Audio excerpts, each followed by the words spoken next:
Hello guys, and welcome back to the channel. So now guys, I have often on this channel stated that the problem with the Nigerian state is not so much the Fulanis, but it is essentially the Fulanis.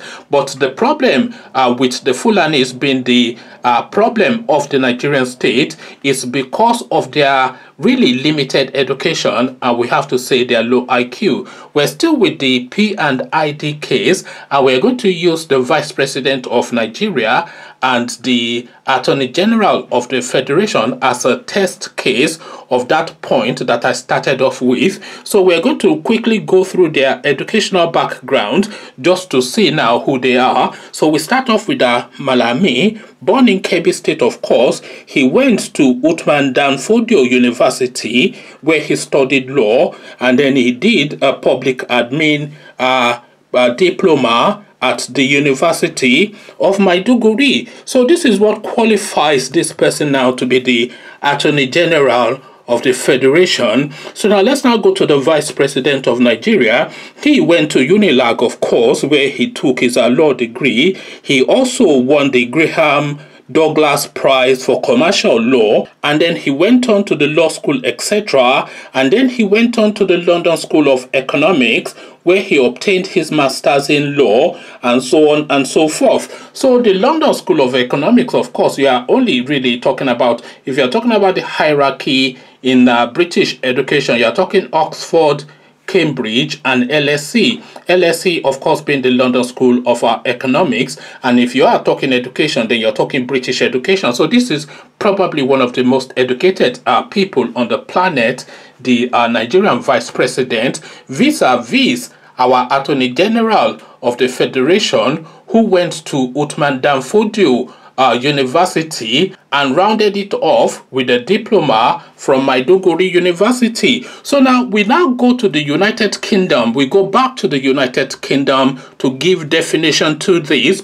because of course these two scenarios that I've just described has played out in the United Kingdom. So now let's now see what the United Kingdom is saying about these two men. So the headline: How Osinbajo Detected P&ID Fraud Against Nigeria, a headline attributed to a UK judge. So the United Kingdom judge, of course, giving all the credit to Osinbajo for this little window of opportunity to rescue our $10 billion from the clutches of this fraudulent American firm. The headline again: How Osinbajo Detected P&ID Fraud Against Nigeria, a headline attributed to a UK judge. So now let's now see what the UK judge has to say. Going by the ruling on Friday by a United Kingdom judge, the timely observation and intervention of the Vice President of Nigeria, Professor Yemi Osinbajo,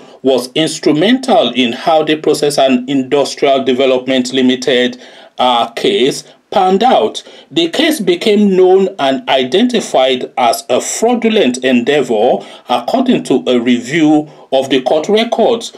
Cyrus Cranston of the UK High Court of Justice Queen's Bench Division Commercial Court explained that the Vice President was a regular fixture all through the review process under the Buhari administration, noting that the Vice President's fraud on the nation statement in June 2018 turned the case against P&ID in Nigeria's favor. Reacting to the verdict, the presidency said it welcomed the judgment by the UK court, granting Nigeria's application for an extension of time and relief from sanctions in a $10 billion arbitration case with Process and Industrial Development Limited, P&ID, in Nigeria. The presidency said, in our view, the judgment is right, just, and provides a strong prima facie case that the fraudulent gas deal with P&ID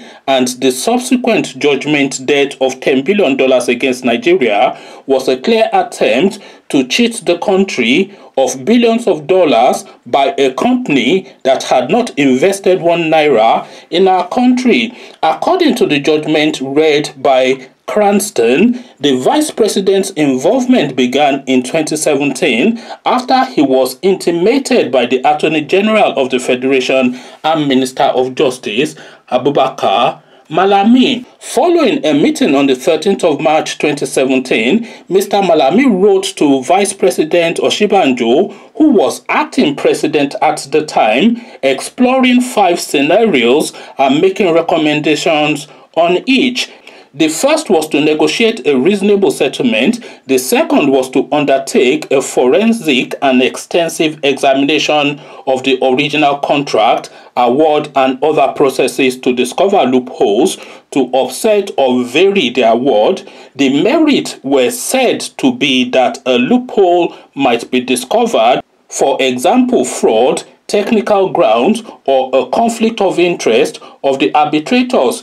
The other options were to inquire whether there was the possibility of an appeal, an investigation by the EFCC, and a challenge to the recognition and enforcement of the award. The judge explained that Mr. Malami wrote further to the Vice President on March 17, 2017, following a meeting on 13th March, where the scenarios in the 13th March letter were extensively deliberated. Scenario 1, now expressed as the urgent need, emphasis in original, to negotiate a settlement. The scenario about involving the AFCC was that it should be directed to undertake a discrete investigation of the matter and also ascertain the personalities and beneficiaries behind P&ID. There was a further letter from Mr. Malami to the Vice President dated the 29th of March 2017. On the 6th of April 2017, the Vice President approved in manuscript on the letter its proposal to pursue settlement negotiations.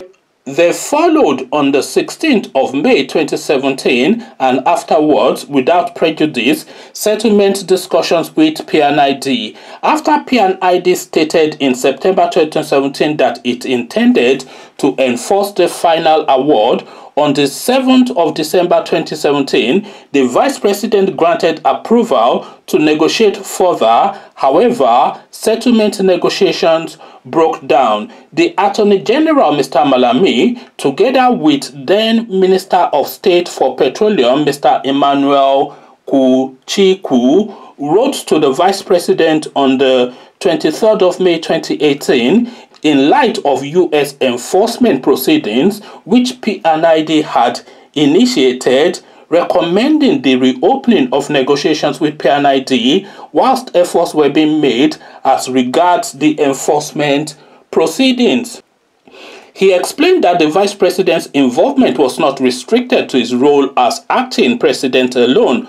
On 12 June 2018, the Vice President's office reported that he had agreed with the recommendation and would take up the matter with the President. That same day, 12 June 2018, the Vice President wrote to the President recommending the reopening of negotiations with P&ID. The President approved this recommendation on the 26th of June 2018. Then the Attorney General and then Minister of State for Petroleum Resources had written to the Vice President on the 23rd of May 2018 recommending further negotiations with P&ID. The Vice President had agreed, adding in manuscript on the letter that he was still of the opinion that the underlying transaction was fraudulent on the nation and that perhaps there might be a need to independently review this view and investigate the entire affair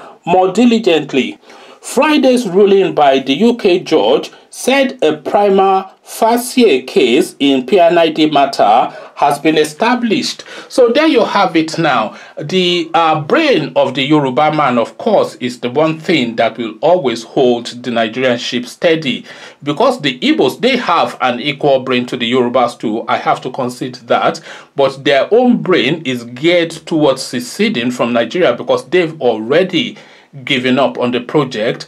The Malamis, they have no brain. Their only thing is Yamutu and take the dollars.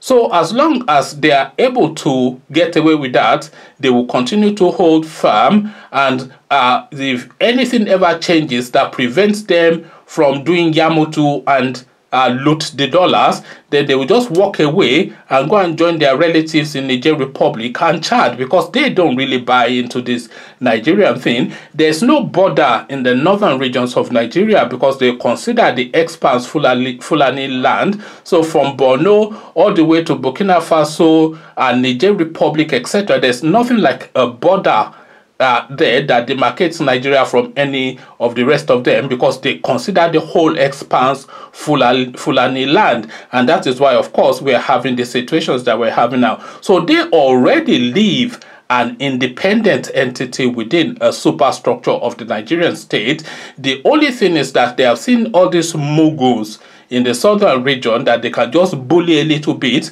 and take all of their resources, and they have been doing that forever, and there's nothing that has ever stopped them from doing that. So they just continue to do that for as long as they can get away with it. But they don't really have the brain functions beyond just brute force and looting. And when you then sit them down in a position that requires a cranial function, then of course it is the Yoruba man that they look to guide directions. Conversations in the comment section are Abubakar Malami, our Uthman Danfodio University trained Attorney General of the Federation, has of course had to run to the London School of Economics trained Yemi Osinbajo to guide him in the direction of travel. What says you? Come share thoughts. But before you do that, click on the red subscribe button so it turns gray. The bell button notifies you every time I drop a new video. Click on like as well, because that helps with the YouTube algorithm. Once you've done all the clickings, come join me in the comment section. Come tell me what you're making of this P&ID matter. So I'll leave you here. Carry this conversation on with you in the comment section. But here I say peace.